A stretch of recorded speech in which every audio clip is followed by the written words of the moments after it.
We are Cardiff Students for Liberty. We started our society just 3 to 4 months ago. We are the only society that believes in individual responsibility, only political society. Other political societies are usually believing in collectivism or these kind of ideas. So we've had a few events before. We've had one major event and a few socials. But this event is probably very controversial according to the university. As you all know, they've put a lot of restrictions on us. They've put 3 conditions on us, which is, first of all, we had a larger room, and they suspended the venue. They said you need to find a different room closer to security. Second, they asked us to hire a member of security so that in case of any public safety issue, we have someone to control the crowd. And we totally don't believe that we need it. The university cited a tab article which said that there were non-violent protests in Exeter, and because of that, you need to have security to maintain freedom of speech. Otherwise, the speaker might be under threat, which is totally bollocks.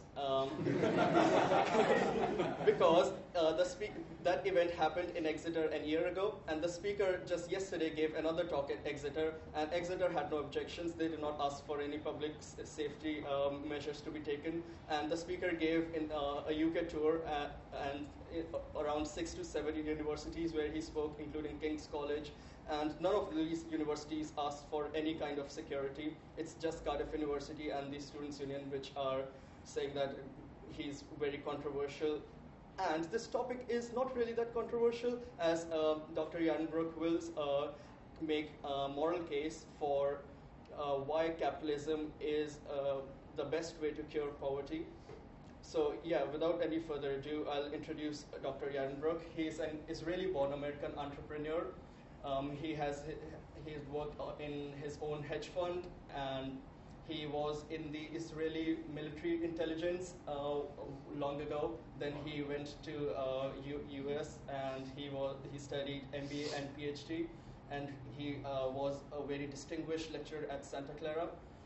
And then he gained the citizenship as well in the US, and now he's the executive chairman of the Ayn Rand Institute. So yeah, he's a very distinguished speaker, and great round of applause for him, please.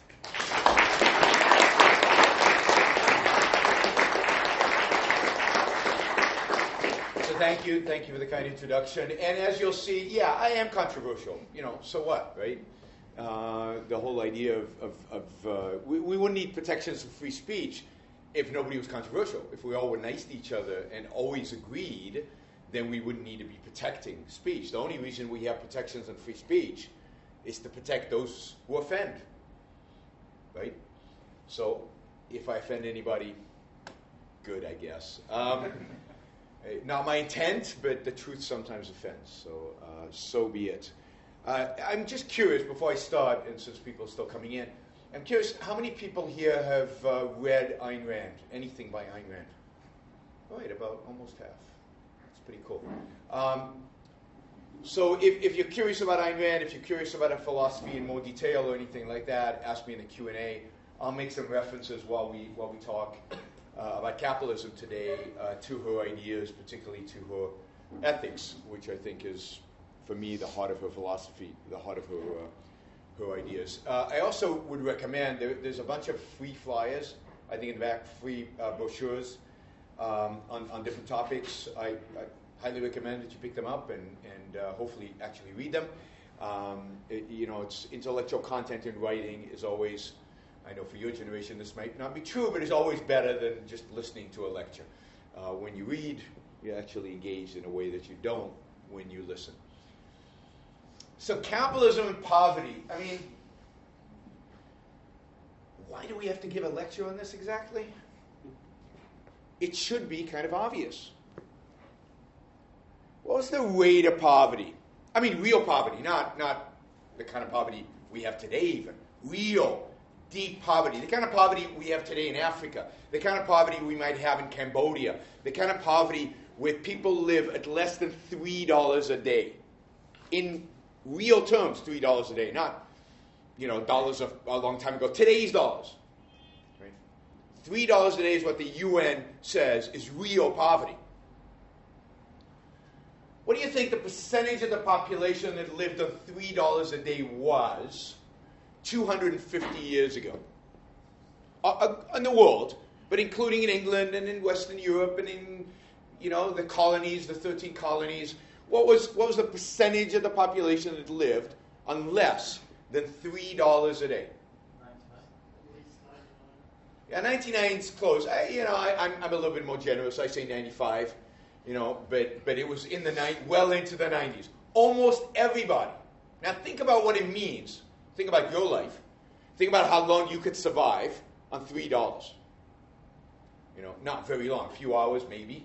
If you count rent, not even that. Right? And I'm not even going to talk about your internet connection and your phones and everything else that cost a lot of money even if you're not directly paying for them. $3 a day. And that's not unique to 250 years ago. It's not like 250 years ago was a different period in human history. Indeed, if we go back 10,000 years to the agricultural revolution, kind of the beginnings of human civilization, if you will, and you look at average income or average wealth, it doesn't really matter. I'm drawing in the air, so for those of you in the back. Right? It goes something like this. Right? It's basically flat. At around, somewhere under $3 a day, somewhere between $1 to $3 a day. And it continues like this almost forever. Like it goes up a little bit during Rome and it goes down a little bit during the Middle Ages, but generally it's right here. Nowhere. Good, poor, everybody. And then something amazing happens. It goes like that, and I can't even reach high enough to get to where it actually gets to. But none of you live on $3 a day. Nobody in England lives on $3 a day. Nobody in America lives on $3 a day. Indeed, today, what percentage of the world population lives on $3 today in the world we live in today, right now? Anybody? 5%. 5%. Okay, you're a little optimistic. It's 8. It's 8, right? And if you consider Africa and how many people there are in Africa, it's mostly in Africa, still some in Asia, but in maybe sprinkled here and there in Latin America, but it's rare. 8%. 30 years ago, just 30 years ago, what do you think the percentage was? It was 30%. So just in the last 30 years, it's gone from 30 to 8. And over the last 200 and something years, it's gone from 95 to 8. So extreme poverty has almost been eradicated from the face of the earth. How? What did it? So if we look back, right, at when it eradicated poverty, in a sense, here in the West, we see this massive inflection point. An inflection point, by the way, that happened in Asia about 200 years later. About 30 years ago, you see the same kind of inflection point. What happens in that inflection point? What is that? If you had a year where everything's flat, and then it goes up like that, what year would you pick? Where everything starts getting better dramatically. Anybody want to try out a year? A little bit of history. We've got some history majors here, I know. 1960s. What's that? 1960s. No, 1960s were already rich. We're sending men to the moon. We're not on $3 a day in 1960s, right? What's that? 1820s is not bad. It's certainly closer. But I think it's actually before the 1820s. The 1820s Industrial Revolution is already really kicking its stride. It's really starting to generate wealth and generate prosperity. And it's really rolling there. I have a date in mind. I like this date for a lot of different reasons. And it's a nice date because it's easy to remember. Not a very popular date in the United Kingdom, but what the hell, right? I'm here to offend. 1776. Yeah, that's right. You're wearing a Clinton t-shirt. What are you talking about? Clinton, on your t-shirt. Why 1776? For 3 reasons. One more important than the other. Two, but 3 reasons. 2 having to do with England, actually, or the UK have to be careful. We're in Wales, so I don't want to, again, offend anybody for no good reason. Offending is only good when it has good reasons for it. What book was published? Great, important, significant book was published in 1776. Wealth of Nations by Adam Smith. That way you can easily remember when Adam Smith published the book, 1776. And 1776 is the first, for the first time, the steam engine was commercialized.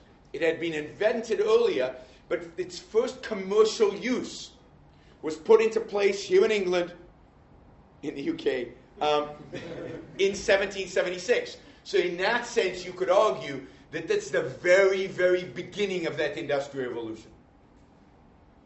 I think Adam Smith is more important than the commercialization, because the commercialization happens in 1776 for the same very reason that the book gets published in 1776, and in many respects, the same reason that the United States is founded, or that the Declaration of Independence, at least, is written and signed in 1776.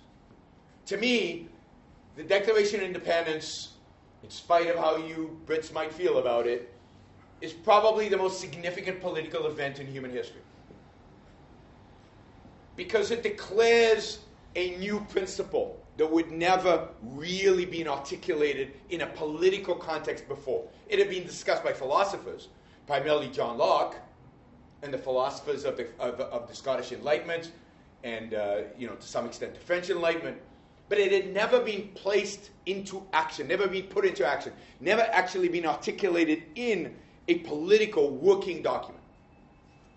And that is the idea coming out of the Enlightenment, that fundamentally your life belongs to,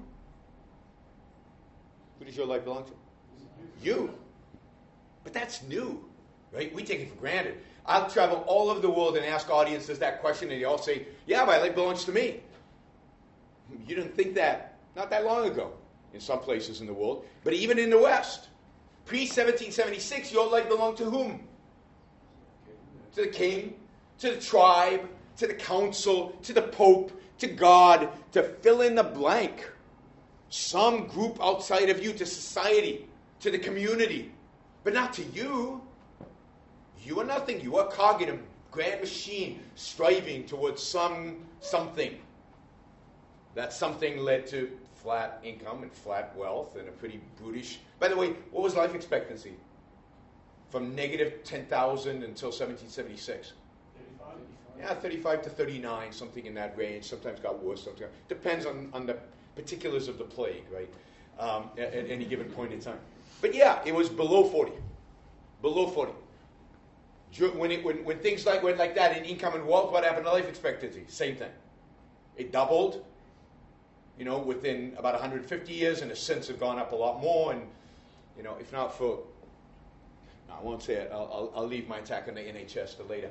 I don't want to spoil the evening so early. But, we're now at, 80s, well into our 80s in terms of life expectancy. And for many of you, your actual life expectancy, given where you are today, is controlling for the NHS, is probably well into your 90s, which is pretty astounding. So for the first time in human history, we have a situation where individuals believe, individuals declare that their life belongs to them. And indeed, we start establishing political systems all over Europe, particularly in the UK and the United States, that respect the individual as sovereign, the individual as an end in himself, and not as a sacrificial animal for some greater good, not as a sacrificial animal for some collectivistic venture, not as just a soldier to be butchered on the field, but as an end in himself. We structure governments for the sake of protecting individual rights, and we acknowledge the existence of individual rights. The idea of a right, as Locke understood it, not as we understand it today, we have no understanding of rights today. The idea as Locke has understood it, and I think has discovered it and has legitimately held it, is it's an idea about individual freedom. You have a right to use your mind. You have a right to apply your mind to the problem of your individual existence and your individual flourishing. And nobody should be able to interfere with you doing that. And the only way to interfere with your freedom to live your life as you see fit is how? How can people interfere? Well, no, because then, you can certainly convince somebody to do something stupid. But how can somebody interfere with your ability to live your life the way you see fit? Violent coercion is the only way they can do it. The only way to stop you from thinking the thoughts that you want to think is by placing a gun to your head and saying, if you think them, if you utter one word about this, boom, your head is exploded. Or you go to jail. This is why laws against free speech are so insidious and evil, because they stop the thinking mind. They're an assault on human reason. So, coercion, violent coercion, authorities that would place under house arrest a scientist because they don't agree with the truth he has discovered, referring to Galileo, or sometimes even burn them at the stake, which they did often when they disagreed with truths or falsehoods that people preached. The only way to violate your right is with a gun, it's with a sword, it's with a fist, it's with violence.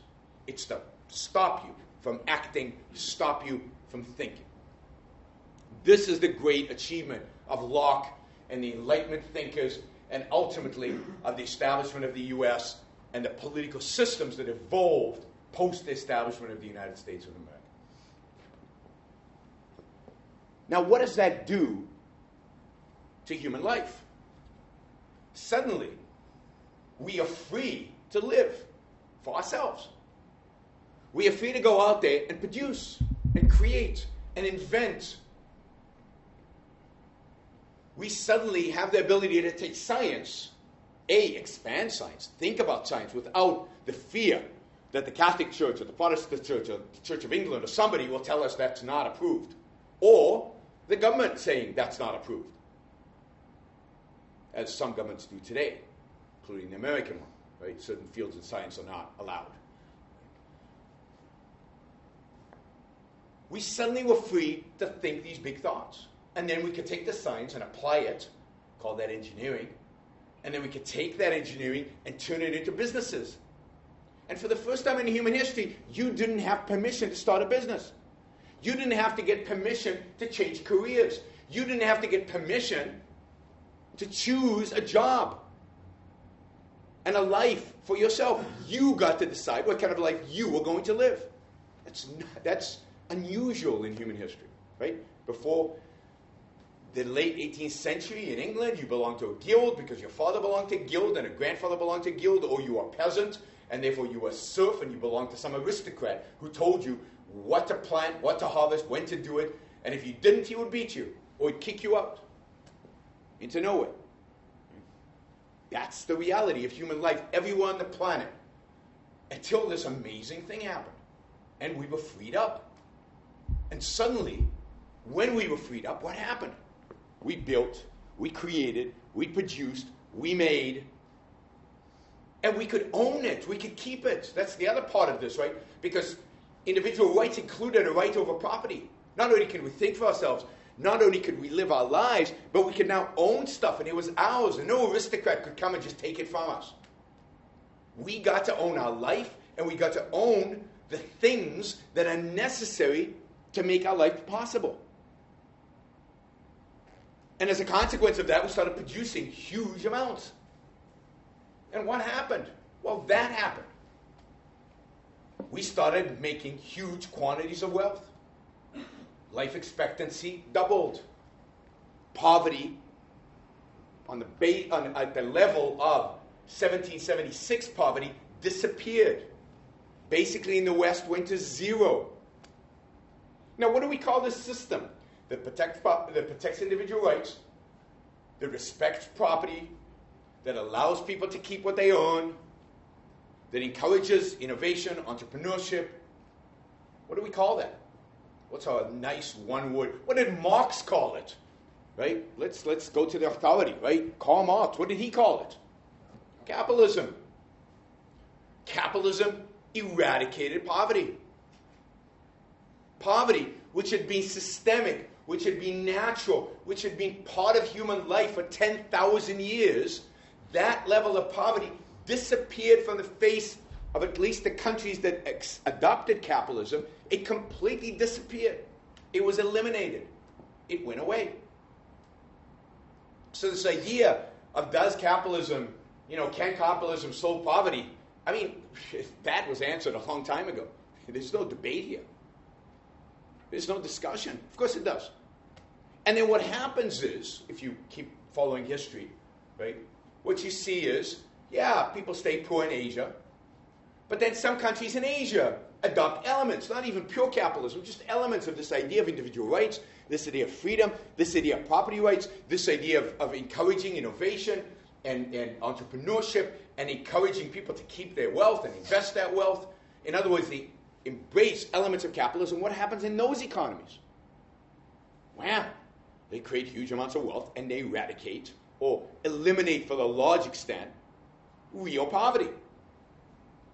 So if you go, one of the most miraculous places, of course, is the Korean Peninsula. Miraculous for half the population, not the other. I don't know if you've seen the satellite images of Korea, right? South Korea, lit up. North Korea, dark, because they have no electricity at night, because they're poor. One indication of poverty is no lighting. And I didn't know this. I actually visited Seoul earlier this year. I gave a couple of talks in Seoul in May. And I didn't know this, but it turns out that at the end of the Korean War in the 1950s, South Korea was a lot poorer than North Korea. A lot poorer. Because most of the war had been fought in the South and it was devastated and crushed. And for almost a decade after the war, South Korea was poorer than North Korea. And then South Korea adopted a few, not even many, elements of capitalism. And it took off. It just took off. And today you go to Seoul, South Korea, and it looks like any Western city anywhere in the world. Skyscrapers and large roads and people driving.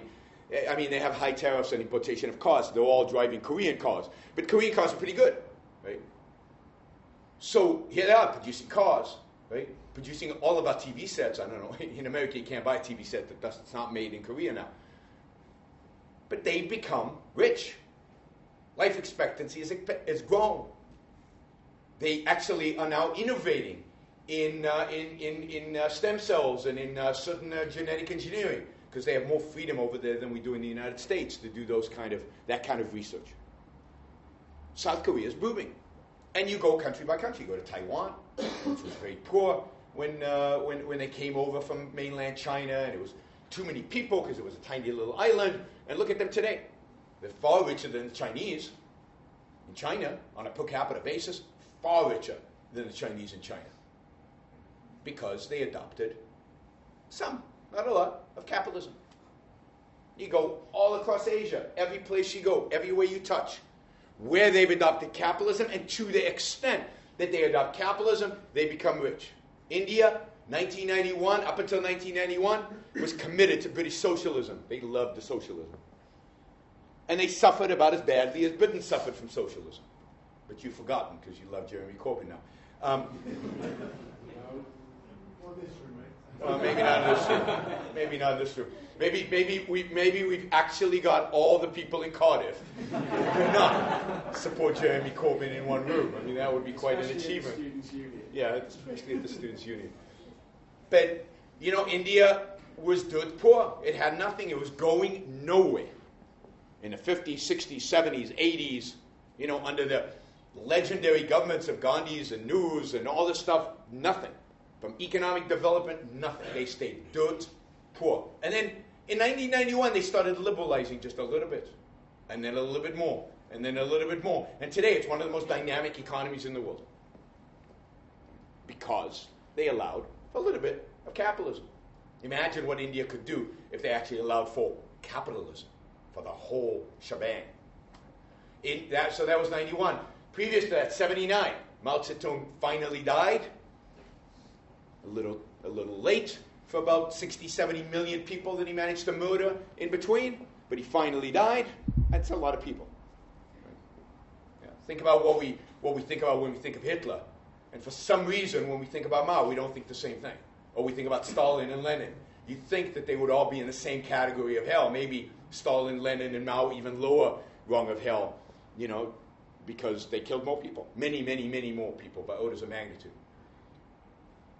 And Deng Xiaoping was a bad guy, not a good guy, but had some good features, and he was experimenting. And he kind of said to southern China, the region around Hong Kong, I'm going to leave you alone, see what you can do. I'm not going to intervene, no regulations, no controls, do what you want. Boom, they started creating wealth. You know the story, do you know the story of how Chinese agriculture shifted from communal to basically pseudo-private style agriculture? Anybody know the story? It's a great story. So there was this village. So agriculture in China was horrific. In the 60s, about 40 to 60 million people died of starvation. They continued to struggle. They never met their quotas that the Central Committee gave to them. They weren't producing enough food to feed the Chinese people. And many of these villages were literally starving. So one of these villages in the late 1970s got together in a secret meeting where they had to hide because a representative of the Communist Party was in the village and they had to hide it from the representative. And they got together and said, look guys, we're starving. This is not working. So let's run an experiment. You get this piece of land, and anything you provide on that piece of land is yours, and if there's surplus, you can keep it. And you have this piece of land. And they divvied it up among the village, secretly. So no documents, no contracts, nothing. Just a handshake agreement. Everybody knew what their piece of land was, and they cultivated. Production went through the roof the next year. And this was very suspicious. So the Central Committee sent people down there. And they said, what's going on? And they tried to hide it originally, and then finally the truth came out. And the communists were very upset. And they basically wanted to wipe the village out, what communists do, right? You don't do what we say, off you with their heads. And Deng Xiaoping said, no, it works. By this point, he was a complete pragmatist. Looked for practical solutions. And he said, it works. Let's try it on another 3 villages, see if it works there. And they did. And it worked. So they established a system of, I call it pseudo-private property, because it's not real private property, because they don't have deeds to the land. But it's pseudo-private property all over China. And since then, China has not had a food problem. Capitalism cures poverty, even in China. Maybe my favorite story is Hong Kong. I don't know, anybody been to Hong Kong? 1, 2, all right, 2 people. Everybody's got to go to Hong Kong at least once in life. Really. I mean, it's worth it. It's a stunning, amazing place. But 75 years ago or so, it was nothing. It was a rock in the middle of nowhere. No natural resources, and very few people lived there. About a few tens of thousands of people lived on this rock.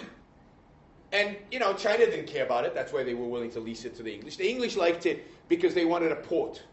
And it was strategically situated as a port with access to China and control over that part of the China Sea. And all the British did when they came there is they said, look, we're going to establish the rule of law. We're going to give you property rights. We're going to respect contracts. And other than that, we're basically going to leave you alone. No central bank. There's no central bank in Hong Kong. They have what's called a currency board, which basically means they're 100% pegged to the dollar, and they can't undo the peg. It's pegged and finished, and that's it. So they don't have a currency. They don't have a central bank. Nothing. No government intervention in the economy until recently. Basically left it alone. And what happened? Millions of people came to this rock from all over Asia. Poor people. People without anything. People went in boats. Almost swam. Why? Not for the safety net, not for the free health care, not for the wonderful welfare benefits, because none of that existed. They came because on this rock they were free, at least economically free. They could start their own businesses. They could keep the money that they owned.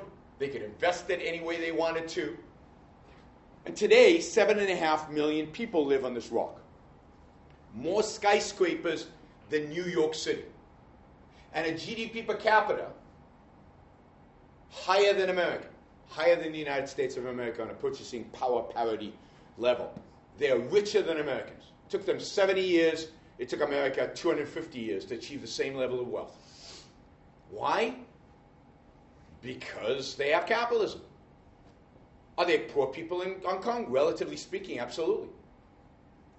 But they are quite happy to go there because the poverty in Hong Kong is far better than being poor anywhere else. And because poor in Hong Kong have an opportunity to rise up, whereas other places they don't.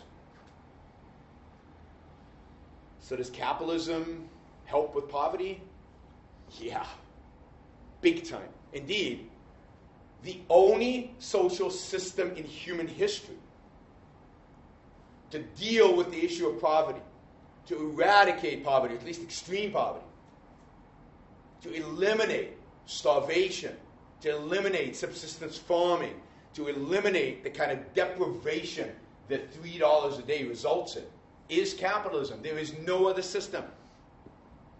And that's one of the many reasons it's the only moral, ethical system that exists. Every other system, every other combination of it in socialism or statism is bad, is wrong, is immoral, and certainly once you get into socialism, is downright evil.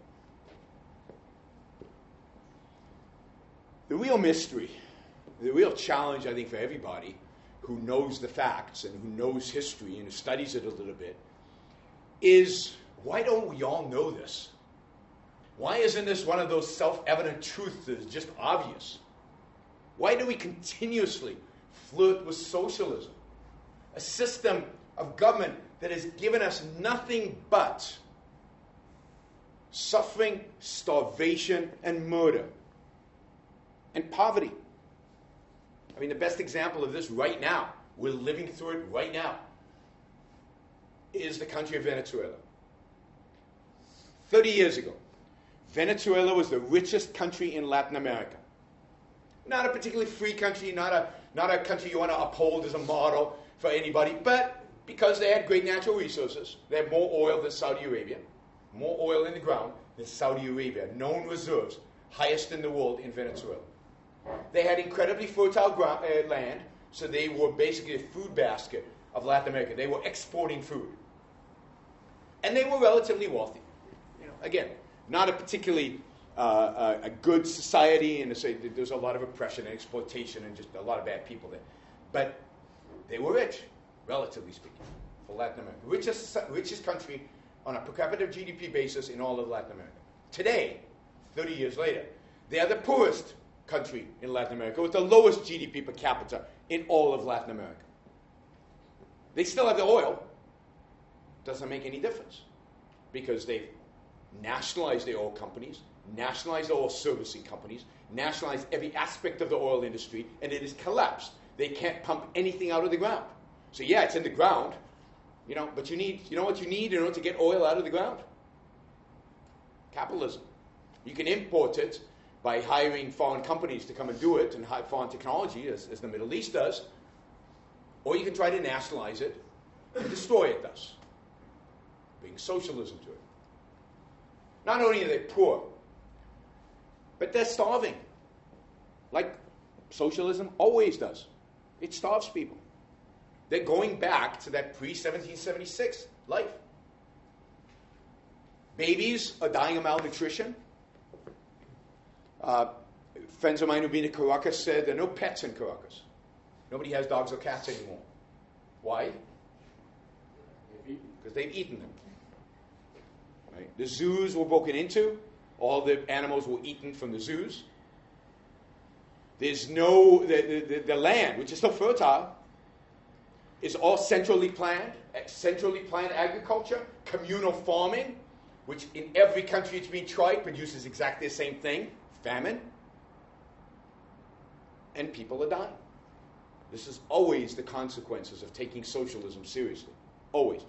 Just remember that Jeremy Corbyn praised Chavez for the wonderful socialist country he was creating in Venezuela. Bernie Sanders did the same thing, as did most Hollywood superstars, actors, as if we should care what actors think about anything other than what they act in.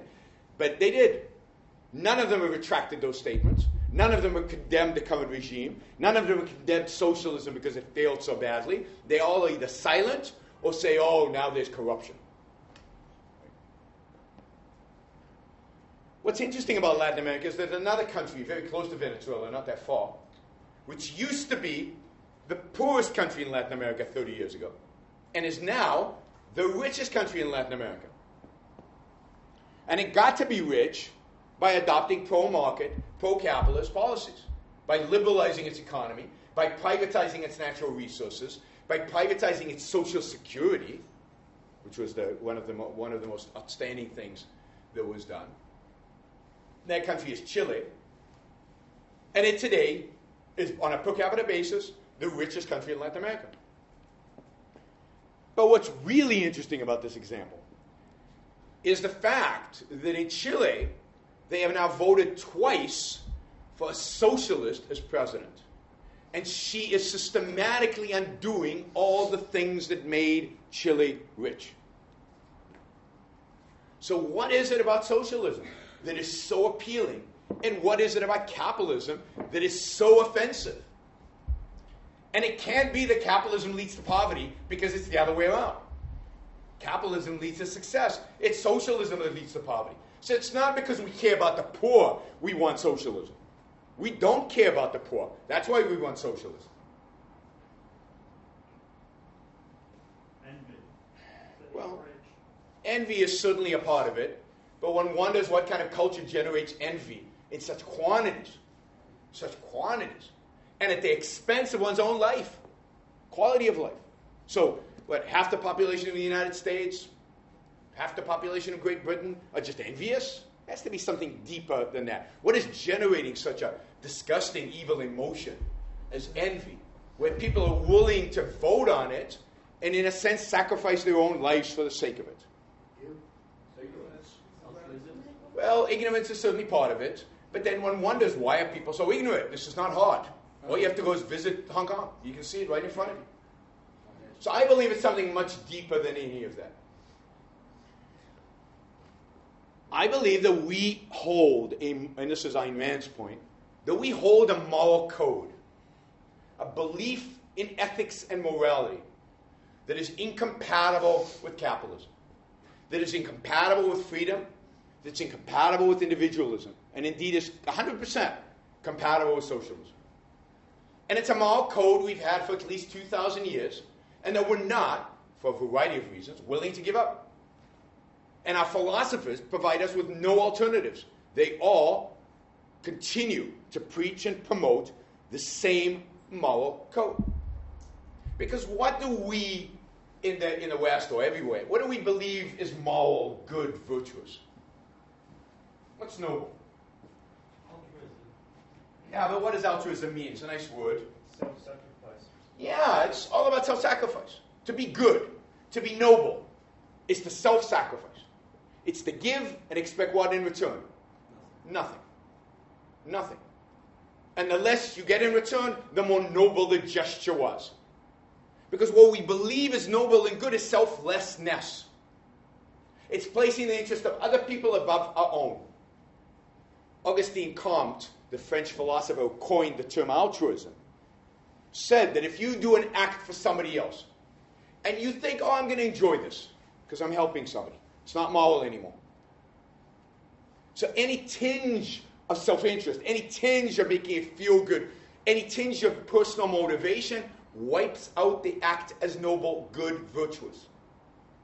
The point of altruism, as Comte described it, was that your purpose of your life is to serve other people. It's to pursue their well-being, not your own.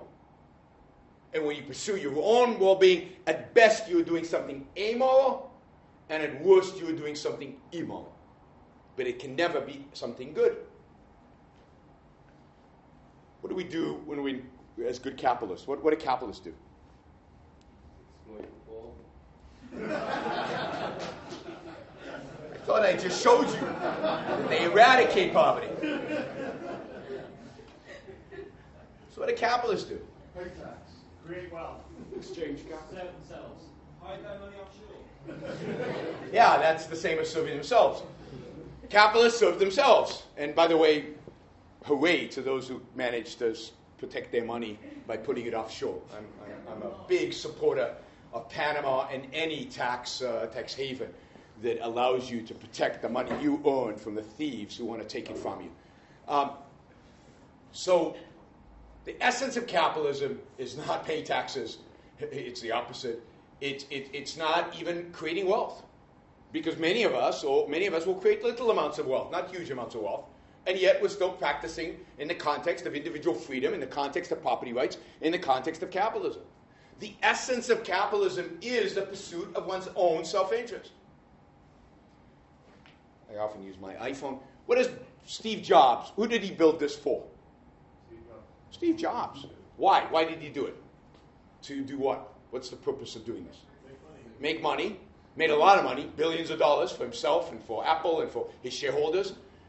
But it's just about money. Capitalism is just about money. The businessman just goes. Why else did he build this? Yeah, he loved it. He loved this. Like, this is beautiful. Because Steve Jobs designed it beautiful. And Steve Jobs woke up every morning thinking, I want to make beautiful stuff. I want to make great stuff. And that's what motivated him. It was the passion of excellence that motivated Steve Jobs and motivates every entrepreneur who is successful. Yes, money as well. And they should be proud of that fact, because we'll get to how you make money in a minute. But this was made for Steve Jobs. This is a selfish, self-interested activity that Steve Jobs engaged in. And I like to tell the story of going and buying my first iPhone. It was 2008. The U.S. economy was in decline. And I wanted to help stimulate the U.S. economy. And I was told that consumption is good for the economy, so I went to consume. Because I know that's why you guys go shopping. You guys go shopping because you care about your fellow man. Want to make sure their jobs. Make sure the economy is churning along and doing well, right? That's why you buy the shoes and the nice clothes and the iPhones and your computers and everything else. No, why do you go shopping? Why did I go shopping? To make my life better. You go shopping to make your life better. You're all motivated by self-interest. Indeed, the marketplace where we meet to trade is a place where we are all pursuing our self-interest. And indeed, how do we pursue our self-interest? By exploiting one another? As somebody argued here a minute ago. How does Steve Jobs, how does he pursue his self-interest? By creating something that I value. By creating something that I'm willing to pay him more for than it cost him to produce. That's how he makes a profit. And why am I willing to give $600 to Steve Jobs for one of these? Because this is worth what to me? More than $600. Otherwise, I wouldn't bother. Right? So I'm better off for having bought an iPhone. My life's better. Steve Jobs is better off because he made a profit and he produced something beautiful. So he's happy. I'm happy. That's beautiful. Win-win. You're better off. I'm better off. So the way capitalism works, the way wealth is created, is by people pursuing their self-interest in mutually beneficial voluntary transactions. In transactions that essentially are win-win. But that's no good. Because nobody suffered. No, there's no pain. There's no blood. Right? There's no morality, therefore. Everybody's pursuing their self-interest. It can't be a moral system. There must be a trick here. Somebody's exploiting somebody somewhere. It has to be. But this is how our ethical minds work. This is how we think in terms of morality. So take Bill Gates. Bill Gates is a better example for this than Steve Jobs, because he's still alive. When he made Microsoft, how many people did he help? Millions, tens of millions, hundreds of millions, maybe even billions. Maybe almost every human being on the planet is better today because of Microsoft. Their life is just marginally better than it was before. Because we've networked. One doubts whether there'd be an internet if not for some company creating the standardized platform that Microsoft did. So here's Bill Gates, basically making the world a better place to live. Basically helping almost every human being on the planet. And how much moral credit do we give him for that? No. Zero. Or maybe a little negative, because what happened while he was doing that? He got rich. Really rich. The richest guy in the world. Like $70 billion rich. That can't be a good thing. So we give him negative moral credit. Right? Now, when does Bill Gates become a good guy? We kind of like it. Yeah, he leaves. No, it's not just he's trying to cure malaria. He leaves Microsoft. God forbid you make anything. Create wealth, help anybody on massive scale. And now he's got a philanthropy.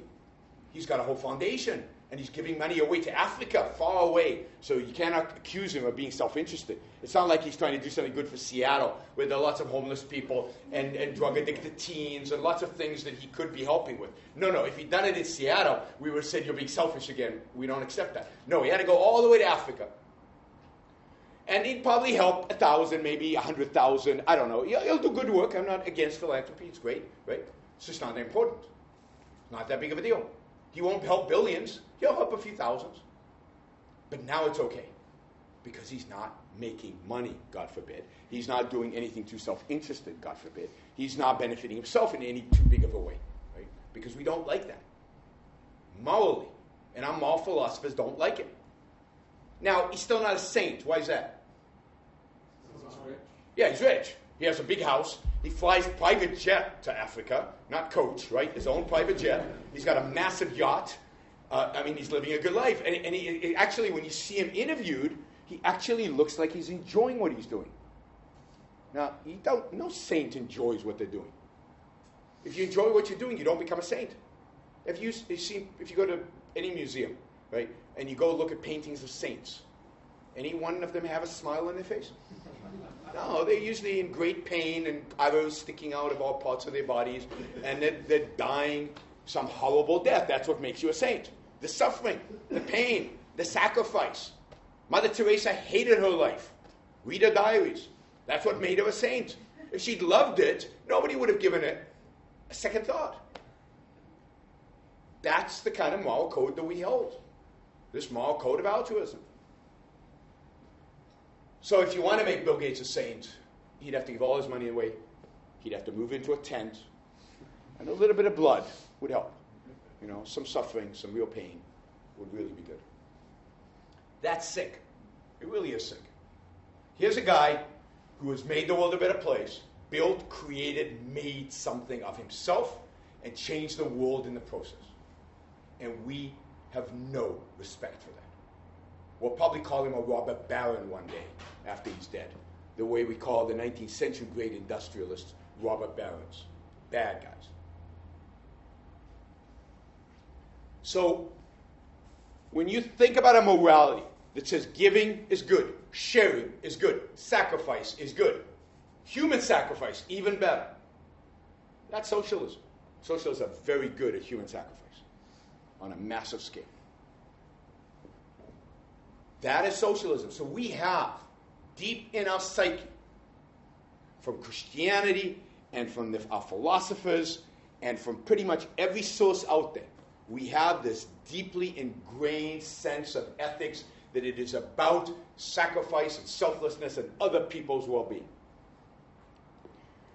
And this is what Ayn Rand really challenges. Because she asks a simple question. Why? Why is their life more important than yours?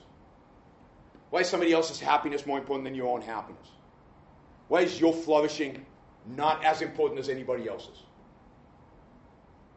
And there's no answer other than some ancient book said so.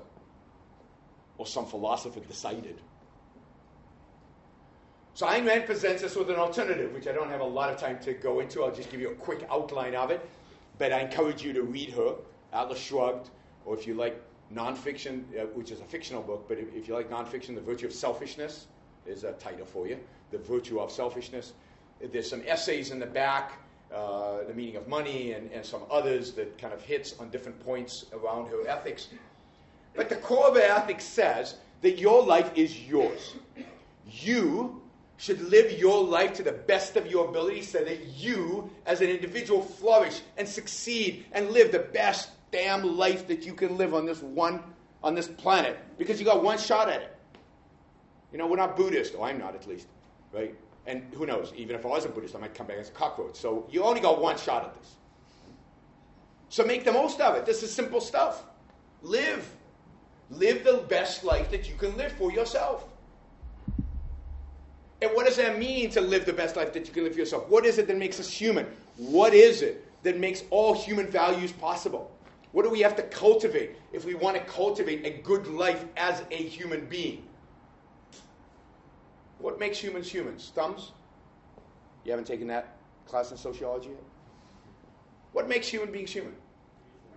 Reason. Ability to think. Ability to think, which creates everything else. That allows us to communicate. That allows us to produce food. It allows us to clothes. Anybody here know how to make clothes? Because I don't. It's hard, right? You have to know what to do with cotton. Cotton's just this bundly little thing. I don't know what you do with it to make it into a shirt. Never mind skinning animals, drying their pelts, and then figuring out what to do with that, right? Some genius had to figure this out and apply it. Some genius had to figure out agriculture. Everything that we have is dependent on somebody at some point having to use their mind in a creative, innovative way, and we probably burnt that person at the stake. Because that's what we did to great innovators and great producers of the past. Luckily, we don't do that anymore, although we come close sometimes. So if you want to care about yourself, you develop your mind. You develop your capacity to reason. You develop your capacity to think rationally, to produce and create and build and make. For Ayn Rand, Bill Gates is a hero. We should have statues out there in the street for him. We should name boulevards after him, not because of his philanthropy. It's not that important. Because of Microsoft. Because he built something, he created something that didn't exist before. Because he changed the world for the better. He changed our lives as individuals for the better. And he made his life better at the same time. Wow, what an achievement. That's greatness. That's real greatness. So if you want to defend capitalism, if you want all the goodies, the material, and I believe spiritual goodies that capitalism produces, and it produces lots of spiritual goodies. Just one quick example, right? 19th century is the first time in human history that artists, like let's take musicians, classical music, right, could actually make a living without having to suck up to some religious authority or some aristocrat. Beethoven, in his last days, is making money off of his music for the first time ever. What a concept. He sells tickets to his concerts. He sells music to people playing the piano.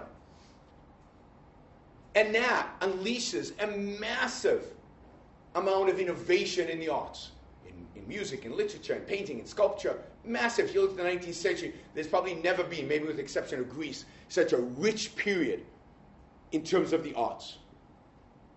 Even today, think about how many people in the world are there to entertain us because we're rich and we can afford it. Right? I guess I made the mistake of telling both my sons, who are about your age, maybe older than you, that they should follow their passion. Forget about money. Do what you love to do. So they took me seriously, particularly the forgetting about the money part. Right? And one's a musician, and one writes comedy. Right? Now, there's a shot they'll make some money, but the fact is that there are millions of people writing music, writing comedy, writing plays, making movies, doing these things, because we're so rich because of capitalism, we can afford to pay them. Which is an amazing thing, and that's all the spiritual values that we benefit from, the aesthetic values that we benefit from. So if you care about material wealth, if you care about spiritual wealth, if you care about living a great life, then the real revolution that has to happen, the real changing of people's minds that has to happen, is not about economics.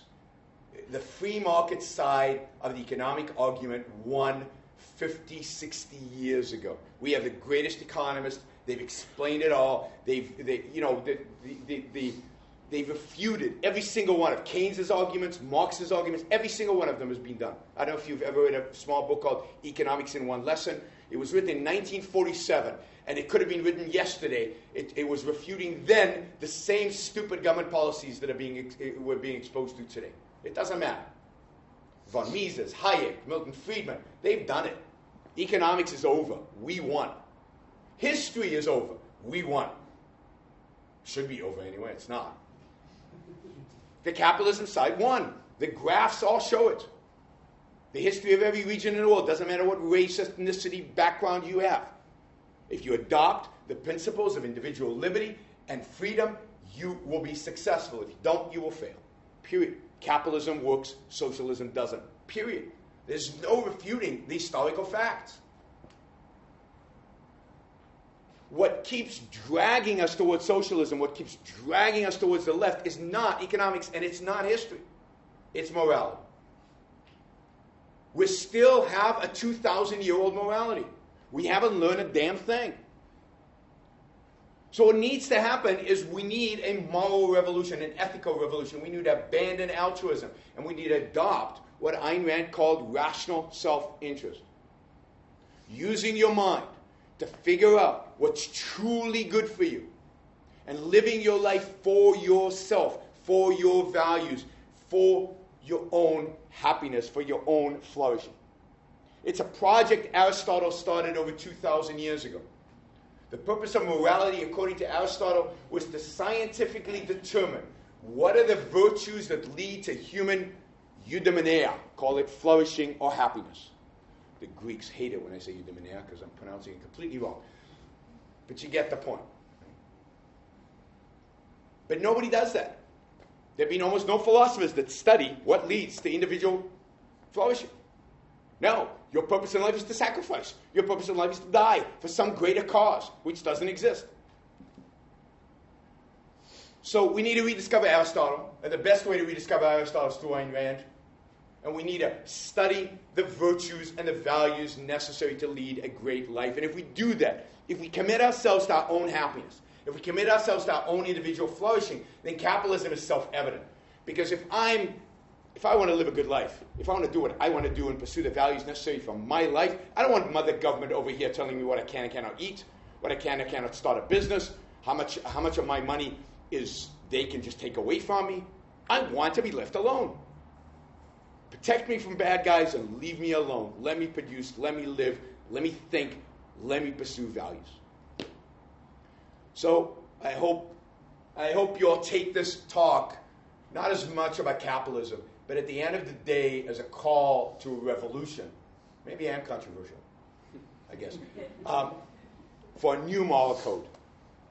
Read Ayn Rand and join me in trying to change the world. Thank you all.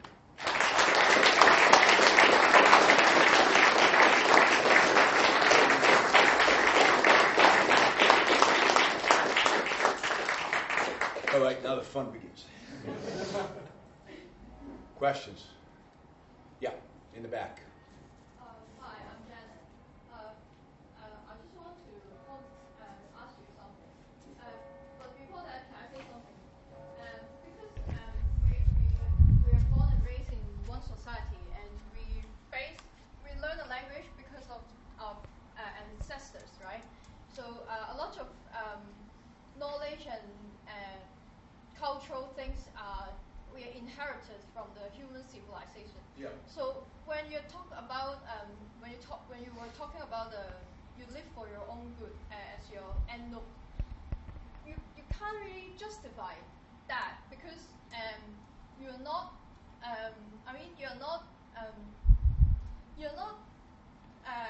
addressing the part that you inherited a great deal from the whole human civilization. You just live on for your own life. Then and then it comes to the morality part. Then I don't think it can be justified as a revolutionary method to the capitalism. Do you get me? I get you, and I'm going to disagree, but I get you. I don't think living for myself is disrespecting the achievements of past generations. Quite the contrary. In respecting my own life, I recognize all the things that I've learned from all the past people. But the fact is that as civilization, as my ancestors, I don't give a damn about my ancestors. It's irrelevant what they did. You know who I care about? I care about Aristotle. I care about Newton. I care about Locke. They have no genetic relationship to me, believe me. And I care about the great industrialists of the 19th century. I care about the people who made my life better, my life possible. And all those people who lived in poverty and basically barely survived all those generations. And all the thinkers and philosophies and civilizations that oppressed the human mind and oppressed human being and destroyed human achievement. I have no respect for them. I don't have any respect for tradition because tradition gave us starvation.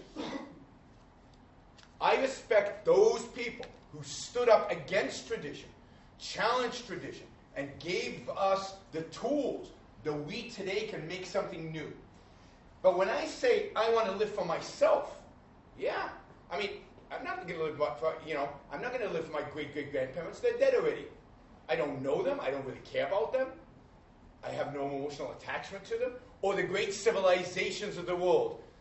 Like what? Right? Like Europe that killed 6 million of my people? Like that? I mean, I have no respect for that. Right? So, again, if you put it in the context of my life, what should I respect? I should respect those things that have provided me with real value. And they're not that many. I mean, there are a lot, but they're not that many as compared to human history. Human history is mostly about slaughter, about oppression, about slavery, and about poverty and death and destruction. That's history. It's not how we study it, but because nobody wants to think about those things. But that's what history really is. So I don't have respect for that. Yeah.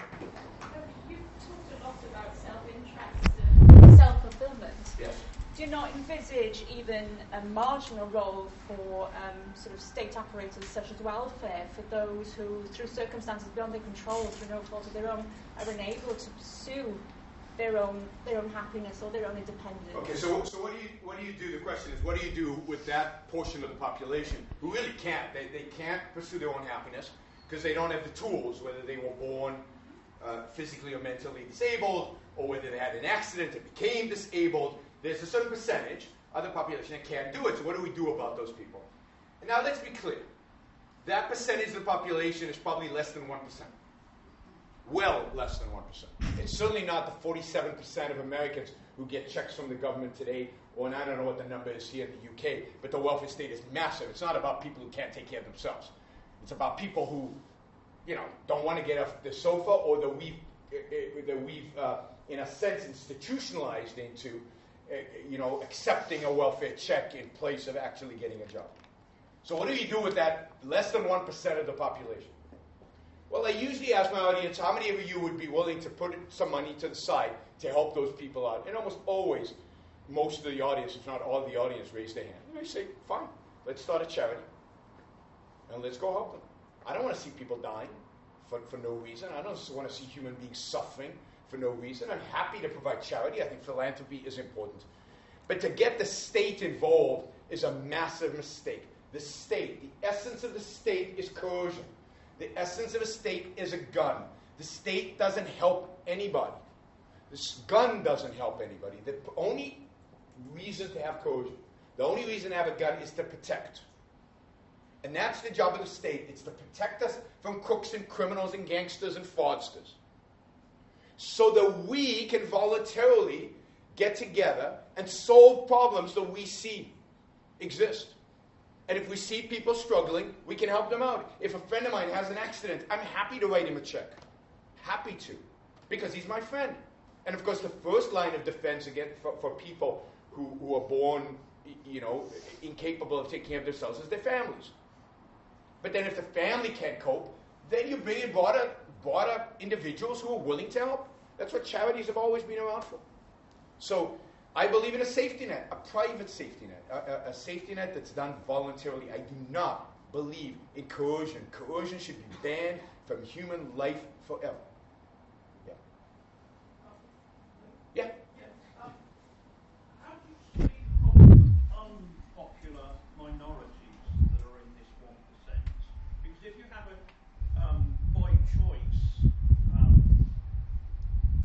charities, there'll be some minorities that are unpopular and won't get help. I mean, 50 years ago, homosexuals went popular, and they would. How would you deal with discrimination? Because if it's free choice, Yes, I mean, I think discrimination. It's a synonym of discrimination. No, well, I don't think it's a synonym of discrimination at all. I think discrimination happens, but discrimination is not the essence of choice. The essence of choice is achievement and happiness and progress and even the elimination of discrimination. Because discrimination is much older than individual choice. You know, we discriminated when, 2,000 years ago there was slavery. There's always been slavery in human society. Indeed, I didn't even mention this, but the only political, social, economic system to eradicate slavery was capitalism. It's no accident that slavery went away in the middle of the 19th century. And in my view, it's no accident that the only countries in the world that have slowly accepted homosexuals are the capitalist countries. And indeed, the non-capitalist countries, try to be a homosexual in Iran or in Saudi Arabia. They throw you off a tower, right? So when people are free, then we have the one means by which to solve issues of discrimination, and that is argument. When people are free, we can argue against their biases, against their racism or whatever it happens to be. You cannot force somebody not to be a racist. You have a right to be irrational. You have a right to commit suicide. You have a right to be stupid. You have a right to be a racist. So I would argue that in such a society, there's enough wealth and enough money that that if there was discrimination, there would be charities that would specialize in the group that was being discriminated against. Gays in America are a fairly wealthy a group. If gays were being discriminated and were very poor and couldn't take care of themselves, gays would raise money and take care of those people. Now, I don't think that's ideal, because I think we shouldn't discriminate. I think the charity should just give to anybody who really needs it and is not capable of taking care of themselves. But in a case of discrimination, I think the best way to solve it is to argue against the discrimination. If somebody, there's this big case in the U.S. About a baker who won't bake a cake for a gay wedding. I completely believe that baker has a right not to bake a cake for a gay wedding if they don't want to. But I tell you, I would never use that bakery. Not only that, I would organize a boycott of that bakery. I would demonstrate outside the bakery. I would make sure everybody in the universe knew that this bakery was bigoted. And that's the way you solve these problems. I don't think you take out guns. I don't think that's a solution. But that's what you do when you involve the state. The state is an instrument of force, an instrument of coercion, and I don't want it anywhere near voluntary activities of human beings. Yes? So if the state has one role, which is defense of the realm, or of the state. It's not the will. It's the roles of the top bill there. Quiet queen. Yeah, well, technically, the military of the UK it swears its allegiance to the Queen. Yeah, it just rolls off the tongue. But if the only role of the state is to defend those citizens in the state, and I'm pretty sure you'd agree with me that tax is theft, right? So if nobody was to pay taxes, how do you fund your police services and your defence services, which pretty much are the only two services that? Well, judiciary services, very important. Yeah. Judiciary and legislative services. How do you fund them? So, my first response to that was, we've probably got 100 years to figure this out, because we're so far away from that society. Just cut my taxes a little bit right now, I'll be happy, right? So I'm paying 55%. The zero way out there is way out there. I'm not worried about it too much. So how we fund a rational government is I don't think it's going to be that complicated, among other things because it's so small. So you think about the United States, which has probably got one of the smaller, relatively speaking, states in terms of taxes. So the United States today spends, federal, local, and state, spends about almost 40% of GDP. 40% of GDP. In the 19th century, a century in which the United States grew at the fastest economic rate in human history, a century in which the United States absorbed millions and millions and millions of ignorant, poor immigrants and got them all jobs, and they all became middle class and relatively did well. You guys sent the people you didn't like, right? Irish primarily. But Swedes and Poles and Jews from little villages in the middle of nowhere who knew nothing and who had no education and were barely farmers, and they all came and they all succeeded. And the government spent during that period, at the federal level, never more than 4% of GDP. And in total, all entities, less than 10% of GDP. So you could cut tomorrow, you could cut the American government by 75%, and we'd still have a government that could defend itself, could still have a government with a police force and a judiciary, and maybe some leftover money, probably. Right? So cut my taxes by 75%, and then we can sit down and talk about what will happen, because taxation is still theft. How do we get rid of the last 25? I'll give you two proposals, right, for how you would do this ultimately. But these are just proposals because I don't know what the ultimate result will be. One is certain services the government provides could be based on a fee. Not all of them, because some of them are right protection, but some of them could be based on a fee. For example, I have a contract with you, and I want the government to arbitrate between us if there's a dispute. So I would take the contract to the court, have it make sure that they, that it's the right format and whatever, and then pay a fee. And then if we got into trouble, into dispute, we could go to the court and use it. So you insure the contract? Yes. So that would be one way to kind of fund the courts. Another, and I think the more dominant way ultimately, but Europeans always laugh at this, and some Americans do too, I believe in voluntary taxation. I believe in a free country where the government is only working to protect us. I believe we would all be happy to write a check for our self-defense and our police and our military. And I think if we were really rich, we'd be likely to write a big check because we'd have a lot to lose. But all of us would be happy to write a check and to do it. We don't want people with self-esteem, people who respect themselves, which I think are kind of a requirement for such a society, would not want to get stuff for free. They wouldn't want to be free riders. Now, would there be free riders in such a society? Sure. But that's a minor problem relative to the problems we've just solved by having such a society. All right, how are we going to do this? Okay, we're going to go here, and then we're going to zigzag backwards. Yeah. Thank you, Peter. Do you believe that there should be more money in politics or less? Do I believe there should be more money in politics or less? I mean, ultimately, I believe a lot less. Why? Because I believe that politics should be uninteresting and unimportant. Politicians are way too important today because they control every aspect of our lives. So right now, I believe there should be more money in politics. And it should be on the side of freedom and liberty. Try to market it, right? But ultimately, nobody's going to invest in politics because politicians will be impotent.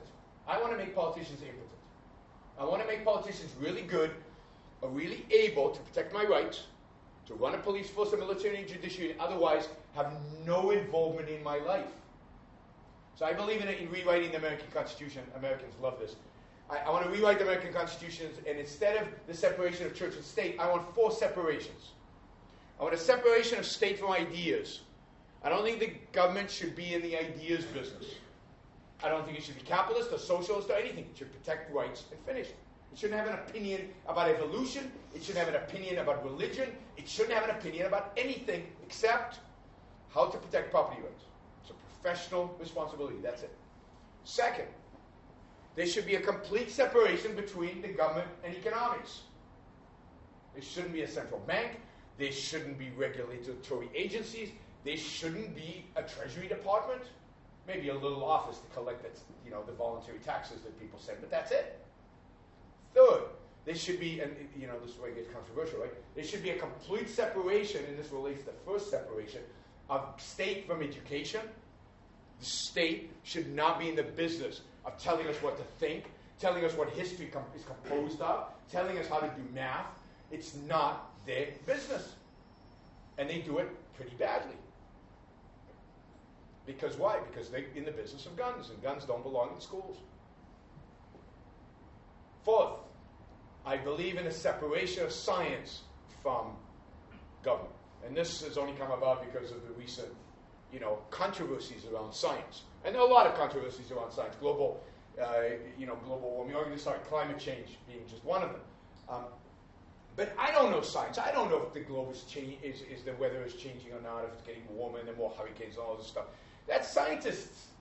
I should be able to trust scientists. But you know what? I don't trust scientists. Because you know who they get their money from? The government. And you know what the government has? It has strings that are attached to political agendas with that money.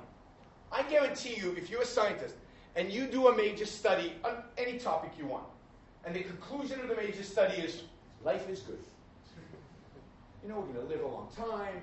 the massive opportunities for human beings, we're going to become richer and better and everything's good. They will never get a dime again.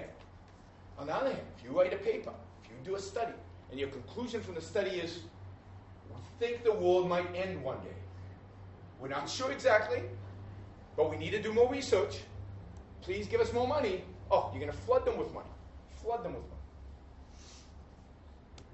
So I don't have a position on climate change, partially on that part of the science of climate change, partially because I just don't trust them. I don't know what motivates them. Right? But the same is true of stem cells in the United States. There's a whole religious agenda about stem cells, about embryonic stem cells, about cloning. I mean, you guys are way ahead of us in terms of cloning because you have your religious hang-ups. But what's religion got to do with science? Nothing. So religion is being imposed by government on science in the United States to restrict what we can do as scientists. So separate. Those are the four separations. So if you separate, if you do that, then I forget the question. What was the question? Should there be more money in politics? Yes. So if you create those four separations, businessmen have no incentive to pour money into politics because politics can't affect them, and you're done with money in politics. It becomes very cheap. So, but as long as politicians have power, the more money, the better. All right, we're going this way. Orange. Yeah, you talked about the revolution of morality. Do you think the best way to achieve that would be the complete abandonment of Christian values in the West?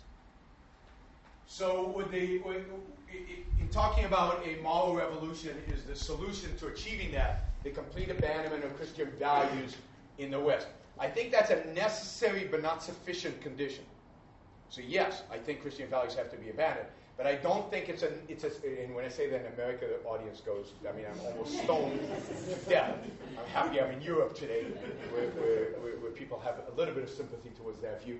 But it's not sufficient, because the postmodernists wants to eradicate, Christian values, but they want to replace it with zero. Would do whatever you feel like. And do whatever the group feels like. And my group is stronger than your group, so we're going to press. So that's a mess. You have to have a positive. So I never argue for the negative. Eliminate those values. I'm arguing for a positive. Replace those values. So put it differently. In order to achieve the moral revolution, we have to replace Christian values with rational, secular values. Emphasis on rational. And that's Ayn Rand. I don't know any other philosopher. Aristotle, maybe Spinoza, and Ayn Rand. There's nobody else in the history of philosophy who's advocated for rational, secular, individualistic morality. Those are the only three philosophers in human history to do so. All right. Okay, we'll go there and that way. Okay, so first of all, thanks for a great talk. Really appreciate you coming here to speak to us. I'm pretty much on board with everything that you say, so I'm kind of going to play a little bit of devil's advocate here, but we're arguing for freedom, liberty, and so on, but when we allow for radical capitalism, for wealth to be concentrated in the hands of very few members of society, are we actually free? Because we're effectively, all of us, just scrabbling around for chicken feed, while the incredibly wealthy are able to pretty much have us dancing to their tune.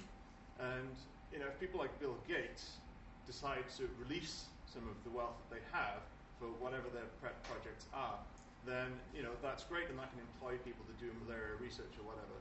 But we also got, and people can decide to either not release that wealth or use it for nefarious purposes. Now, I'm not really into conspiracy theories, but there's talk about people like George Soros using his fantastic wealth to fund groups like Antifa and do other fairly, as far as I'm concerned, negative social engineering.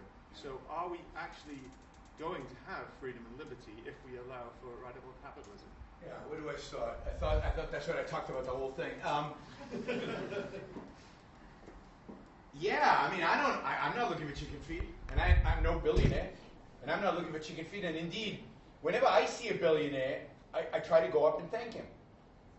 Because they made my life so much better, far beyond what I've spent on their products. I mean, I wish Steve Jobs was alive so I can thank him for this. This has changed my life. Now, I've been using Apple since 1989, So I mean, I've had so many Apple products. I probably have 20 computers just at home right now, various models of Apple computers. I mean, I love the guy. I love Apple. I love the company. I love everybody. And I don't view myself as chicken feed. I view myself as, wow, look how better my life is. My life's great. And any one of you can find a job and you can make a living. Why are you making a living? Because somebody started a company that's paying you a salary. How cool is that? You don't have to go and work on a farm and grow the vegetables that you're going to eat. You can go to a restaurant here in Cardiff and get steak and fish and chips or whatever, right? So I don't see the we're looking for chicken feed. I see us living great, successful, wonderful lives. Yeah, they depend on entrepreneurs. They depend on innovators. They depend on engineers doing what's in their self-interest. But that's cool because that's consistent with my self-interest. Now, with regard to freeing up their money, I guess I don't get that. Right? We'll talk about George Soros in a minute. What are they going to do with the money? What does a rich guy do with his money? Right? He consumes it. So he buys yachts and planes and big houses. But you can't spend $1 billion. I have a friend who once tried to spend on consumption goods $1 million a year. And he gave up. It's just too hard. You can stay at the fanciest hotels in the world. You can go to the best resorts. You can eat the best restaurants. You can buy a nice car. Okay, what next? Right? It's just not possible. So what are they going to do with the money? What do rich people do with their money? They invest it. The only thing they're not going to stick it in their mattress. Nobody sticks their money in the mattress. So they invest it, which means that they're creating jobs, they're creating prosperity, they're creating values, they're creating goods that we can trade in. Now, are some of them going to take some of that money and give it to philanthropy? Yes. I think the least productive use of their money could be philanthropy. And then some of them will support ideological causes they believe in. Right? George Soros. All right. So it would be nice if the businessmen who believe in capitalism gave me some money so I can fight George Soros. But so what? It's his money. He can burn it for all I care. Right? It's his. He wants to fund socialists. That's sad. It's unfortunate. It's not a conspiracy theory. It just is. George Soros funds almost every leftist group out there. It's his project. It's his belief, right? So you have to fight back, right? We still believe in freedom. We believe in free speech. We believe you can use your money any way you want. So, I go up against Soros-funded people all the time. It's just what you have to do. But there's no shortcuts. I can't say, in the name of liberty, I'm going to stop George Soros from funding his leftist groups. I mean, then you're giving up on liberty in order to defend liberty, and that doesn't make any sense. Okay, next, Steve. Do you think it's a very natural and human, almost built into our DNA? What would have made us successful when we're in a small tribe of hunter-gatherers? You did have to work together as a cooperative. We didn't have money. We didn't have tools to trade value. I don't agree with it as being appropriate for today any more than I agree violence is appropriate today. It's very useful when you're in a tribe of 30 people and you have to fight the other tribe off, but it's not appropriate anymore. So I'm not convinced of that. I know anthropologists and evolutionary biologists make all kinds of excuses for tribalism, but I'm not convinced of that. I'm not convinced that a tribe of 30 people couldn't have organized itself better on the principles of individual liberty and the trader principle, so that you are really good as a hunter. So you hunt, and I'm really good at, skinning animals or making clothes or whatever, and we have a division of labor society as Adam Smith envisions in The Wealth of Nations, even 10,000 years ago, or 20,000 years ago when hunter-gatherers. I'm not convinced that tribal organization is optimal. I think that tribal organization is optimal for two people. The tribal chief and his witch doctor. Every tribal chief has to have a witch doctor. Right? Why? Because the whole idea of a tribe is this. And this is where altruism comes from, in my view. This is where this whole morality comes from. It comes from those roots. Not because we needed it, but because the tribal leaders wanted you to need it. So this is the deal. Why should you listen to me? Because I'm the only one who knows what's good for the tribe. Right? We haven't discovered human reason yet.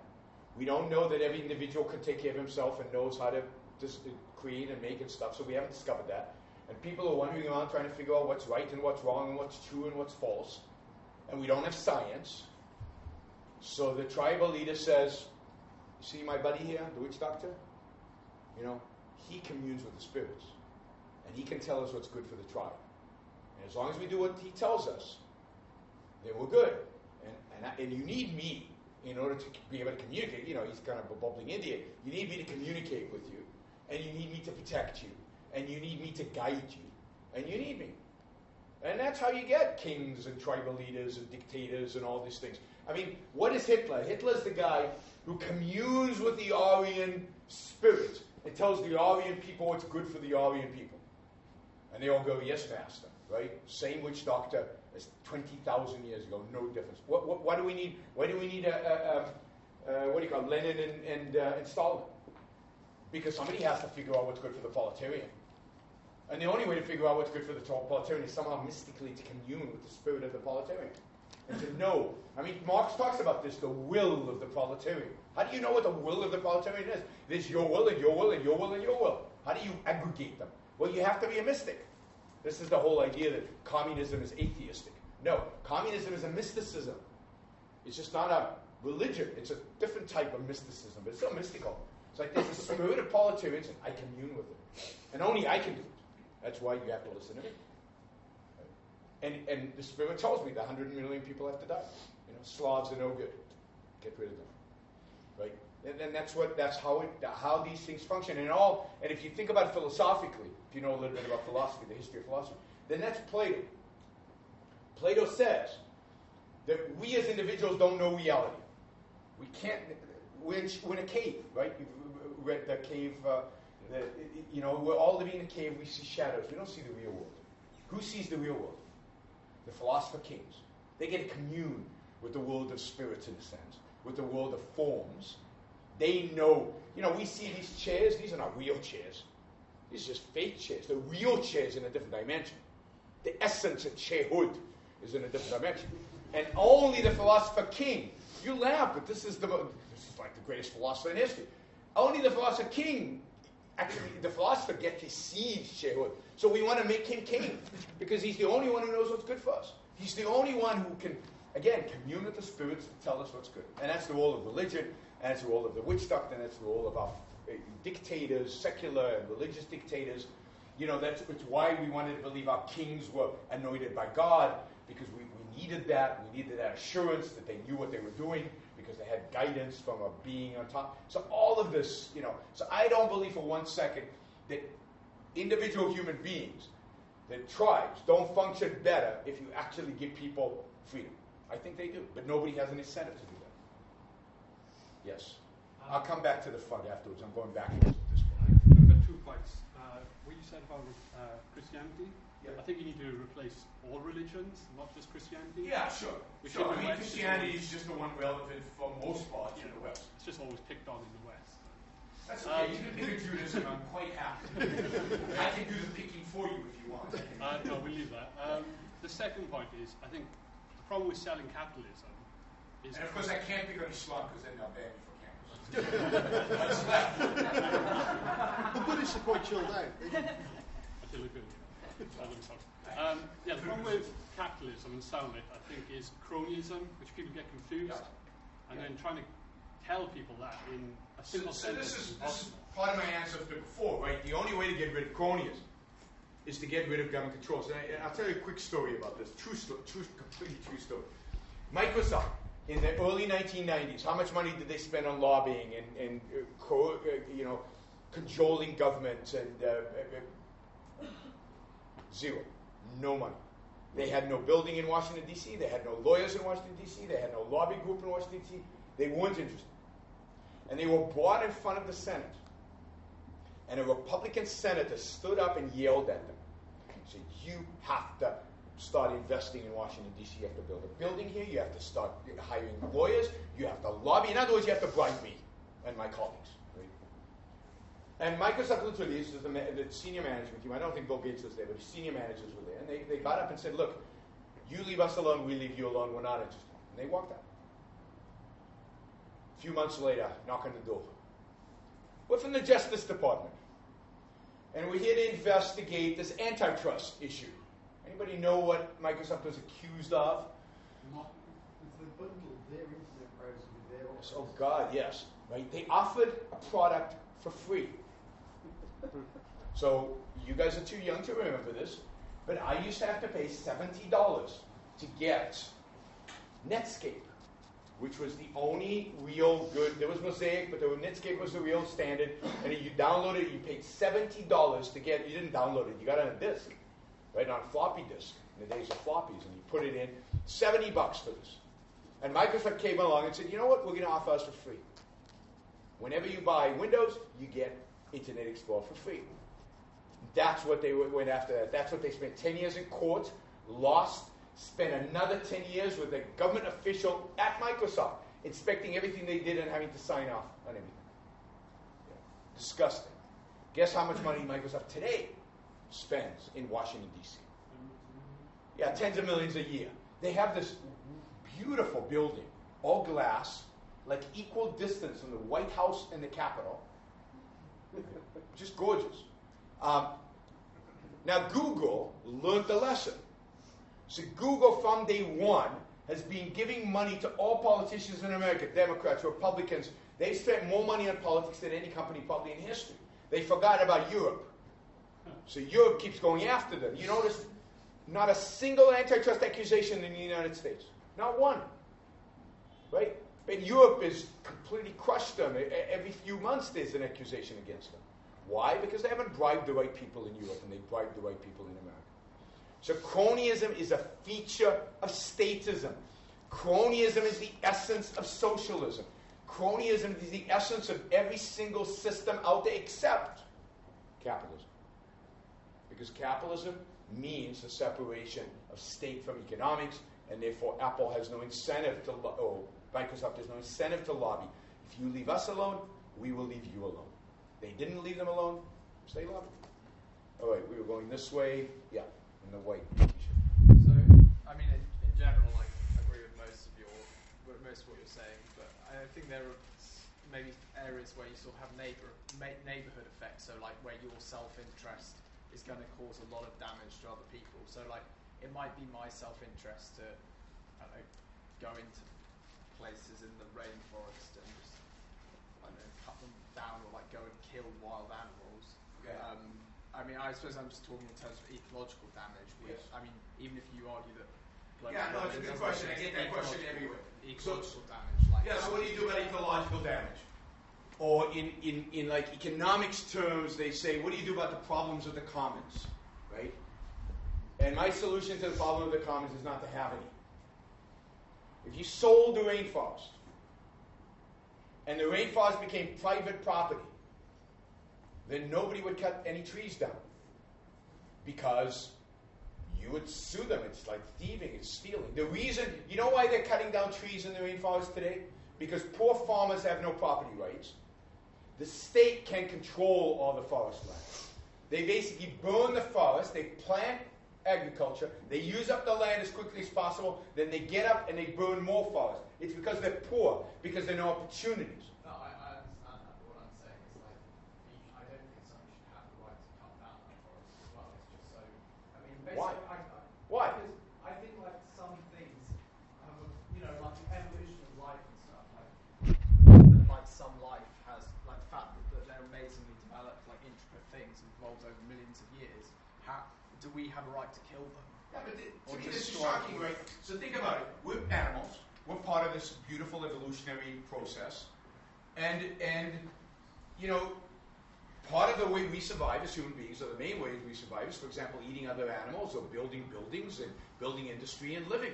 And some species go extinct. Species have always gone extinct. But we're doing it much, much quicker, and it's sort of, I don't actually totally mind about eating individual animals, but like genocide in terms of literally... No, you can't apply the word genocide to animals. You can. It was literally the destruction of a genus, the destruction of the whole gene, the whole like collection of. So let me just say, all of that, from what I can tell, is completely exaggerated and blown way out of proportion. Imagine the genes of the dinosaurs disappeared. I don't think anybody's crying over that. Thank God that they went away, because life is much more habitable for human beings without dinosaurs around eating us. Or eating the plants that we rely on in order to exist. The best way to solve true ecological problems is to privatize everything. If you privatize rivers, they don't get polluted. If you privatize oceans, you don't overfish. If you privatize rainforests, you don't overcut the trees. When you recycle paper, is there more paper Is it? Do they cut down? Are there more trees or less trees? If you recycle paper, are there more trees or less trees? I assume you think more, because that's why we recycle, is to try to save trees. Less because they plant less. Yeah, of course, there's less trees. The more you recycle paper, the fewer trees there will be. Because they plant fewer trees because they project the demand for wood in the future is lower. This is Econ 101. This is not sophisticated at all. But it's hard to grasp because we've been taught, okay, recycling is necessary to save the trees. No, consumption of wood is the way you save trees.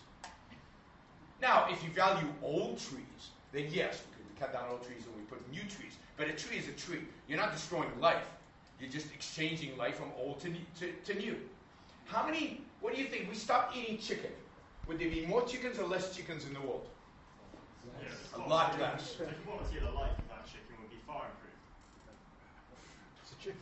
You know, it's a chicken. I'm sorry, it's a chicken. I might be a heartless capitalist bastard, but I really don't care about the chicken's quality of life. I care about the quality of the meat as I eat it.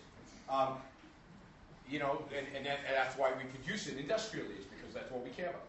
So, but the fact is that there would be fewer chickens. The point is that it's a what do you call it? Resource, a renewable resource. Wood is a renewable resource. The more you use it, the more we will have of it. Now, if you want to save the rainforest, the best way under capitalism to save the rainforest is to buy it and not use it. There's a philanthropy. There's a charity in the United States, and what it does is it raises money, and it takes the money and it goes out and buys massive quantities of land in all kinds of places around the world, and it buys them for the purpose of preservation. And I have a huge amount of respect for that. You care about spotted owls. Buy a forest and put spotted owls in the forest. But spotted owls are a nuisance for me, and they don't taste that good, so I'm going to kill them. How do we save? One other example. I think it's Kenya, Uganda, or Tanzania. I can't remember which country it is. But there's a massive problem of shrinking of elephants. Elephants are disappearing in Africa, so are lions, and because of poachers. They poach and they take the ivory and stuff. So one of these countries, or maybe several of them, have discovered a way to save the elephant. And that is to privatize elephants. In other words, you give people a right, a property right, over a herd of elephants in a particular geographic area. You allow them to sell hunting licenses. Now you've given individual human beings an incentive that the herd grow because they can make money. And over generations because they care about their children. The population of elephants in those places is growing. They issue licenses. They have an incredible incentive not to stop poaching. The government's not very good at stopping poaching, but they are because it's their private property. And when you understand private property and we care about private property, to me it's interesting. What was the dirtiest place on the planet? Anybody know what the dirtiest place on the planet, most polluted place on the planet in the last 50 years was? Oh, much more polluted. In terms of pollution, much more polluted than China is today. Eastern Europe under the Soviet Union. When the Berlin Wall came down, one of the things that was most shocking was how filthy it was. It was dirty. Why? Because you don't clean public property. Because it's not owned by anybody. But I clean my backyard. I take care of my stuff. You take care of your stuff. And if you turn all land into private property, it'll be taken care of. When you leave it for the state, it gets abandoned and it becomes disgusting. All right. You had a question? We're just behind you. Yeah. You said that the essence of capitalism is that you'll be well off if you leave everybody else better off through your actions. You become better off by making other people better off. Yes, trade. Yeah. So my question is, do you think that people start playing with the idea of socialism when certain individuals or organizations have enough power to just act in ways that are better for themselves and not for the community or the society as a whole? But again, I think everybody should act to the betterment of themselves. But I think that the only way under freedom to act for your own benefit is by trading and therefore benefiting other people. You cannot make money in a free society unless you offer people a value that they want and are willing to pay for, which means a value that is going to make their lives better. So no, I don't think that people have turned towards socialism because capitalists have exploited them. There's no evidence of that. Who's exploited you? Apple certainly has exploited you. They keep giving you great products that we get so excited about that we go rush out and stand in line in order to buy. And are quite happily giving up our money to get. Google isn't exploiting me. Almost everything I can Google, I get for how much money? Zero. That's real exploitation, is when you don't have to pay for the stuff that you do, right? You all watch YouTube videos probably half your waking hours. How much are you paying for those videos? Zero. Magic. I mean, has life ever been better on planet Earth? We get so much for nothing. And, but Google's evil because it's exploiting us. Really? Where? So no, I don't think there's exploitation going on. I think people love socialism because they don't like the fact that people pursue their self-interest even when they're benefiting from it. And that, by the way, is why we have envy. Envy is a consequence of the fact that we believe. So we have two very crucial emotions going on here. One is guilt. How do you get guilt? You get guilt by pursuing a life of self-interest, like most businessmen do, but you really believe that you should be Mother Teresa, and you're living Steve Jobs' life or Bill Gates' life. And as you get older, you look back at your life and say, all I've done is make money, I've created values, I've created jobs, but I had too much, I had a lot of fun. Wait a minute. Real virtue is Mother Teresa. That's guilt. And the emotion you get is guilt. And in America, if you get over 60, almost all businessmen feel guilty for their success. Almost all of them. And that's why they vote to raise their own taxes. That's why they become, they lean more left. That's why they want the government involved, because they feel guilty. And the other one is envy, is resentment. If I'm poor, and all my life I've been taught that the role of other people is to help me, the responsibility of other people is to help me, particularly rich bastards who've made their money and are selfish because they were self-interested and they made their money by being self-interested. Their moral responsibility based on Christian values, based on Kantian values, based on every philosopher in human history is they have to help me. I need stuff. So I resent them. I envy them. I hate them. For their self-interest more than for their money.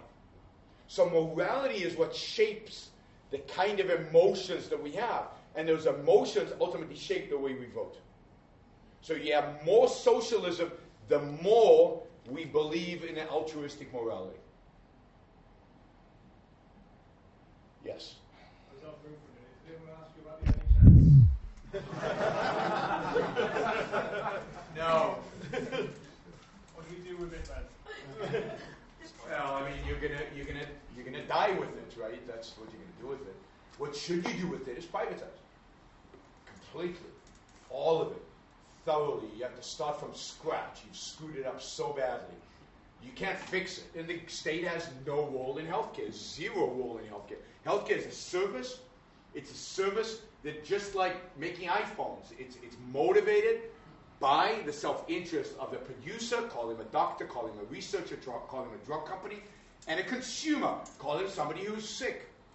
And what you want is to create a robust, healthy marketplace in which those meet together. And usually insurance is a good intermediary, but insurance is not everything. A lot of health care should be provided for cash. And you should have to pay for it because somebody is producing something that you are benefiting from. Why should you get it for free? So the way to solve the NHS's problems, multiple problems, is to completely privatize. And if you don't, then you'll continue to have what you have today, which is worse than mediocre healthcare. You wait in line for 3 months to get the MRI. And numerous people die just waiting in line. We don't even measure it anymore. And 3 months later, if you caught the cancer 3 months earlier, you might have been able to treat it. 3 months later, you can't. That's not how any other industry functions. I often ask people, what would this look like if a government committee made it? Shit is a good word. I like that. Shit. That's what it would look like. You wouldn't be strong enough to hold it up with Yes. Nobody would buy it. Nobody would want it. Nobody would like it. Now, this is relatively unimportant, relatively simple as compared to healthcare, which is super important, super complex. Why would you give the committee that can't produce this healthcare? I mean, it just drives me nuts that anybody believes that the government can run a healthcare system. Well, it can't make this. It can't price bread. I wouldn't give them bread production. We tried that in the Soviet Union. What did we get? Starvation. So what you want is a robust, dynamic, free market in healthcare, and we would be living to well over 100 today. I have no doubt in my mind that the skills and the science and the ability of doctors and the ingenuity and the entrepreneurship and the creativity that would be unleashed by freedom would result in the fact that we would be living a lot longer, a lot healthier, we'd be curing many more diseases. But today, if you're a drug company, why invest in starting a new drug? When the NHS is going to slam you with, we'll only buy the drug if you lower it to basically zero profit margin. Why am I even going to invest? Luckily, Americans still pay through the nose for drugs, so there's some money for R&D. But you Brits don't pay, Europeans don't pay, the Canadians don't pay. Luckily, we're subsidizing the R&D for the entire planet so that you can have drugs. That's the reality. And the fact is that even as bad as American healthcare system is, and it's awful because the government spends more than 50% of all dollars on healthcare are spent by the government, so we have a semi-socialist. Semi-socialism never works any better than socialism, right? But in spite of that, if you have insurance, health insurance in the United States, you're getting the best healthcare in the world, bar none. When Berlusconi gets sick, he doesn't go to France, which the UN rates as the #1 healthcare system in the world. He doesn't come to the NHS to get treatment. He goes to Mayo Clinic or the Cleveland Clinic in the United States because it's the best healthcare in the world. So I feel sorry for you guys because you have to suffer through the NHS. Now, I've been there. I grew up in Israel, which has the equivalent of the NHS. My father was a doctor in the Israeli socialized healthcare system. Israel has the benefit of having more doctors per capita than any country on the planet. It's a Jewish country after all. So it has lots of doctors. And I wouldn't want to get sick in Israel. And if I got really sick in Israel, my father would suggest that I get on a plane and fly to the Mayo Clinic. So what do you do with it? Privatize it. Yes. Got to speak up. Yeah, so you said that the reason people are so involved, so dragged to socialism, is because they have this 2,000-year-old philosophy of morality in their mind. Shouldn't it be actually argued that the true reason is because they completely misunderstood the basic concept of happiness? Shouldn't we defend the classical philosophy in this matter? Should we defend? The classical concept of philosophy and the concept of happiness that the majority misunderstood and mixed up. So I think you're right in the sense that the majority misunderstood the concept of happiness. But I think it's much deeper than that. I think they don't believe in happiness because, they've been sold a story that life here on earth is supposed to be miserable, and that you get into another life and you're going to be happy there. So that you buy into a whole moral code and a whole system where it's okay to suffer here. This is why for 10,000, for at least 2,000 years, we've lived in poverty and complained very little. Oh, thank God when I die, I go to heaven, right? So yes, what we need is to explain what happiness is, explain that it's important, that you have one shot at it on this life, and that there's only certain things that lead to happiness, that happiness just doesn't happen. You actually have to do certain things, live a certain way, pursue certain values and virtues in order to achieve happiness. So the whole Aristotelian way of thinking has to be inculcated. But for that, you have to accept that the purpose of morality is to live a good life. The purpose of morality is happiness at the end of the day. But nobody believes that in modern philosophy or in ancient philosophy, other than Aristotle and some followers, right? So it's yes, happiness is a key concept, but you have to revolutionize the whole way of thinking about ethics. Yeah.